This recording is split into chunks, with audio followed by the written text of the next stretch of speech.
ಪಟತನದ ಭೂತಕ್ಕೆ ಸಿಲುಕಿ ಬೆಂದು ಬೆಂಡಾದ ಬಾಲೆ ಆ ಬಸವರಾಜನ ಹೆಂಡತಿ ಸುವರ್ಣ.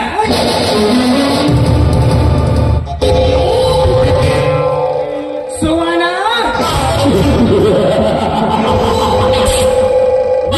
ವಿಶ್ವ ಸುಂದರಿಯರು ಕೂಡ ಸಾಟಿಲ್ಲ ನಿನ್ನ ರೂಪದ ಮುಂದೆ.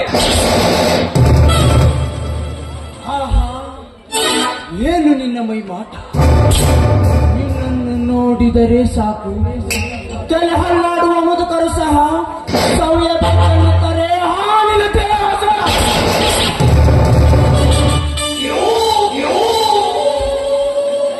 ಈ ಗೌಡನ ಮನಸ್ಸಿಚ್ಛೆಯ ಮಹಾರಾಣಿಯಾಗಿ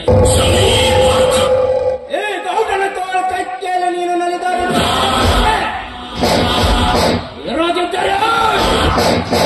ಹಂತ ಹಂತವಾಗಿ ನಿನ್ನ ಮನೆತನ ಸುಟ್ಟು ಸರ್ವನಾಶ ಮಾಡಿದಾಗಲೇ ಗೌಡನ ಮನಸ್ಸಿಗೆ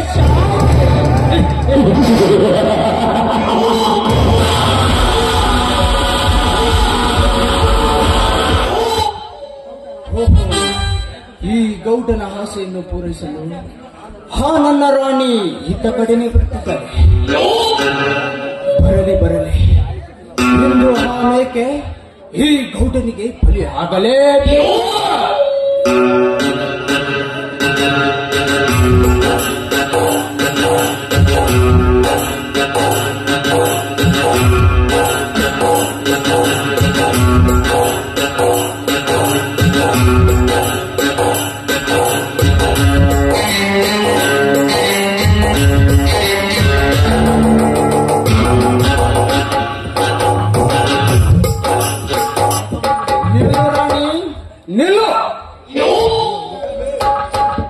ನನ್ನನ್ನು ತಡೆದು ನಿಲ್ಲಿಸಿದ ತಾವೇ ನಾನು ಯಾರ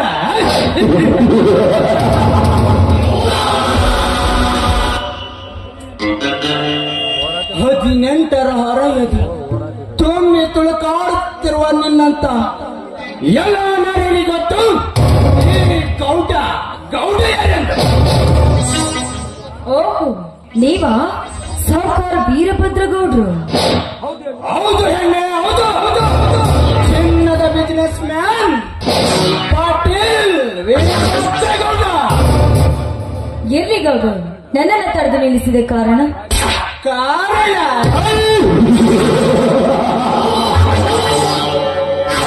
ಪಶು ಪಕ್ಷಿಯ ಉಸಿರು ಸಹವಿಲ್ಲದೆ ದಟ್ಟವಾದ ಕಾಡಿನಲ್ಲಿ ಒಬ್ಬ ನವತರುಣ ಒಂದು ನವತರುಣ ಹುಡುಗಿಯನ್ನು ಏಕೆ ನಿಲ್ಲಿಸುತ್ತಾನೆ ಹೇಳು? ಅದು ನನಗೆ ಗೊತ್ತಿಲ್ಲ. ಅದು ನಿಮಗೆ ಗೊತ್ತಿಲ್ಲವೆಂದರೆ ಈ ಭೂಮಿ ಮೇಲೆ ನೀ ಹೆಣ್ಣಾಗಿ ಹುಟ್ಟಿದ್ದು ಅರ್ಥವನ್ನು ನಾ ಹೇಳಬಲ್ಲೆ. ನೋಡಿ ಗೌಡ್ರು, ಅರ್ಥ ಅನರ್ಥದ ಮಾತು ನಿಮ್ಮಿಂದ ನಾನು ಕಲಿಯುವ ಅವಶ್ಯಕತೆ ಏನಿಲ್ಲ. ನಾನು ಹೋಗ್ಬೇಕು, ಸುಮ್ಮನೆ ನನಗೆ ದಾರಿ ಬಿಡಿ. ಸುವರ್ಣ, ಈ ಗೌಡನ ಕಾಮದ ಬಲಿಯಿಂದ ತಪ್ಪಿಸಿಕೊಂಡು ಹೋಗುವುದು ಅಷ್ಟೊಂದು ಸುಲಭವಲ್ಲಲೇ. ಈ ಗೌಡನ ಕಾಮದಾಸೆಯನ್ನು ಈಡೇರಿಸಿ ಧಾರಾಳವಾಗಿ ನೋಡಿ ಗೌಡ್ರೆ, ಒಳ್ಳೆ ಮಾತಿನಿಂದ ಹೇಳ್ತಾ ಇದ್ದೀನಿ. ಸುಮ್ಮನೆ ನನಗೆ ದಾರಿ ಬಿಟ್ರೆ ಸರಿ, ಇಲ್ಲದೆ ಹೋದ್ರೆ ನಿಮ್ಮಂತ ಕಾಮಕ ಶ್ರೀಮಂತ ನಾಯಿಗಳನ್ನ ಕಾಲಲ್ಲಿರುವ ಮೆಟ್ಟಿನ ಹೋಗಿ ಬುದ್ಧಿ ಕಲಿಸಬೇಕಾಗತ್ತೆ.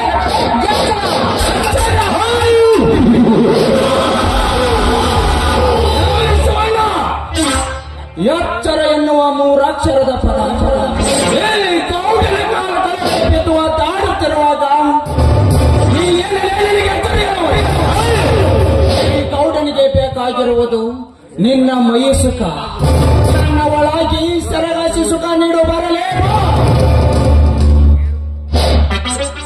ಈ ಗೌಡನ ಕೈಯಿಂದ ನಾನು ಪಾರಾಗಬೇಕು ಅಂದ್ರೆ, ನನ್ನ ಶೀಲವನ್ನ ಉಳಿದುಕೊಂಡು ನಾನು ಪಾರಾಗಬೇಕು ಅಂದ್ರೆ ಹೇಗಾದ್ರೂ ಮಾಡಿ ಬುದ್ಧಿವಂತಿಕೆಯಿಂದ ಪ್ಲಾನ್ ಹುಡುಕಿ ಪಾರಾಗಲೇಬೇಕು.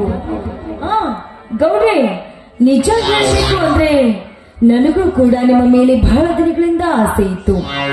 ಹೇಳ್ಬೇಕು ಅನ್ಕೊಂಡೆ, ಆದ್ರೆ ನಾವೇ ರೀತಿ ಕದ್ದು ಮುಚ್ಚಿ ಕಾಮ ಕ್ರೀಡೆ ಆಡುವುದನ್ನ ಈ ಸಮಾಜ ನೋಡಿದ್ರೆ, ಇಲ್ಲ ನನ್ನ ಗಂಡ ನೋಡಿದ್ರೆ ಎಲ್ಲಿ ನನ್ನ ಸಂಸಾರಕ್ಕೆ ಅನಾಹುತ ಆಗುತ್ತೇನೆ ಭಯ ನನಗೆ.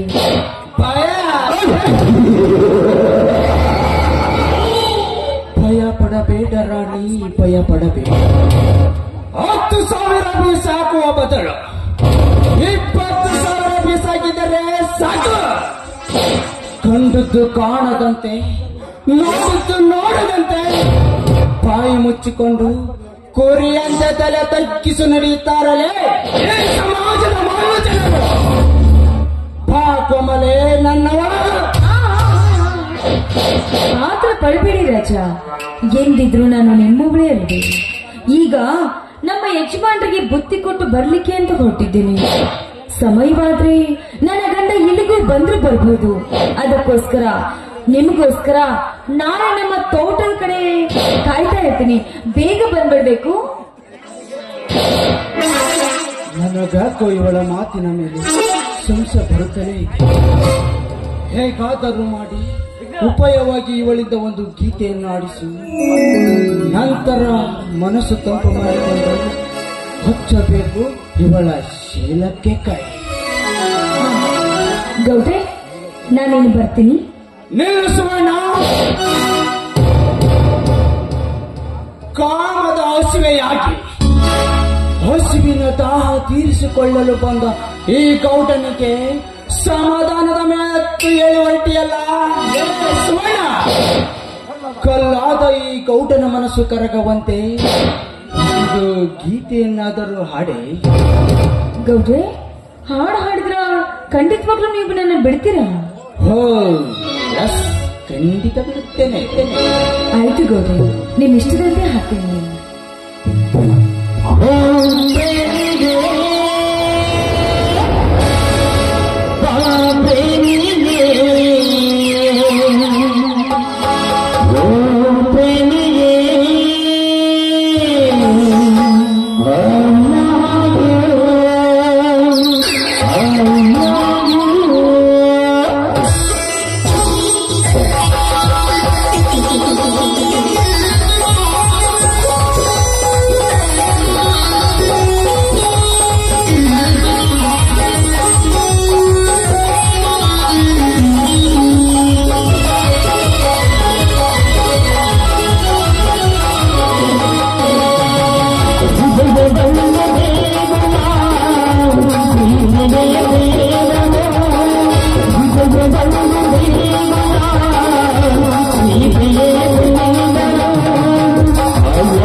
ಗೌಡ್ರೆ, ನಿಮ್ ಇಷ್ಟದಂತೆ ಹಾಡಿದ್ನಲ್ಲ, ನಾನಿನ್ನು ಬರ್ತೀನಿ.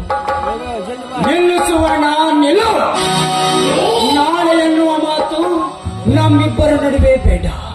ಹಿಂದೆ ಈಗಲೇ ನಾವಿಬ್ಬರು ಒಂದಾಗೋಣ ನಡೆ. ಈ ದಟ್ಟವಾದ ಗಿಡಗಂಟೆಗಳ ಮಧ್ಯೆ ಹೋಗಿ ನಮ್ಮಿಬ್ಬರ ಮಿಲನದ ಸುಖವನ್ನು ಹಾಯಾಗಿ ಕಳೆಯೋಣ. ಅಯ್ಯೋ ದೇವ್ರೆ, ಇವಂತ ಅಗ್ನಿ ಪರೀಕ್ಷೆ ಬಂದದಾಗಿತ್ತು ನನ್ನ ಬಾಳಿಗೆ.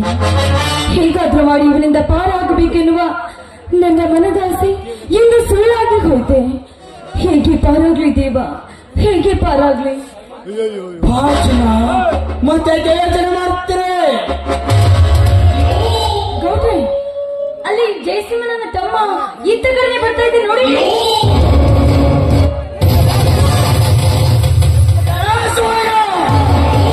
ತಪ್ಪಿಸಿಕೊಂಡು ಓಡಿ ಹೋದೆಯ ಕೆಟ್ಟ ಸೂಳೆ. ಇಂದು ಈ ಗೌಡನ ಕೈಯಿಂದ ತಪ್ಪಿಸಿಕೊಂಡು ಹೋದ ಮಾತ್ರಕ್ಕೆ ನಿನ್ನ ಶೀಲಮಣಿ ತಂದು ತಿಳಿಯಬೇಡ. ಮುಂದೆ ಈ ಗೌಡನ ಚಕ್ರದ ಬಲಿಯಲ್ಲಿ ನಿನ್ನನ್ನು ಸಿಲುಕಿಸಿ ನಿನ್ನ ಕೋಮಲವಾದ ದೇಹದ ಒಂದೊಂದು ಅಂಗಾಂಗಗಳಿಗೆ ಮುತ್ತನ್ನಿಟ್ಟು ನನ್ನ ಅಂಶಗಳನ್ನು ಈಡೇರಿಸಿಕೊಳ್ಳದಿದ್ದರೆ ನನ್ನ ಹೆಸರು ಅಟವಾದಿ ವೀರ ವೀರಭದ್ರ ಗೌಡನೇ ಅಲ್ಲ. ಸುವರ್ಣ ಬರುತ್ತೆ. ನಿನ್ನ ಶೀಲವನ್ನು ಕುಕ್ಕಿ ಕುಕ್ಕಿ ತಿನ್ನಲು ಹೀಗೆ